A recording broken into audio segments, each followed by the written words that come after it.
This is a theme, I think, of this entire conversation. What you just said and what the 2 of you it's the DIY kind of Yeah. concept Mhm.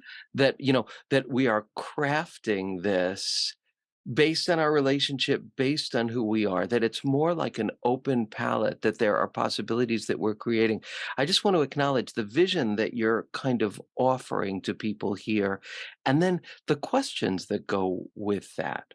Like the Mhm. questions of what do you really Mhm. want? What do you envision for yourself? What do you picture dating should be like? What should sex be like? What should your Yeah. gender expression be like? You're kind of you're this is like what I hear you both saying is an invitation to a greater originality and freedom in constructing what you want dating to look like. Is that true? Yeah, absolutely. You design your love life You ultimately. do. You do, because you can't predict what the future holds, and you can't predict what the tomorrow you will feel like.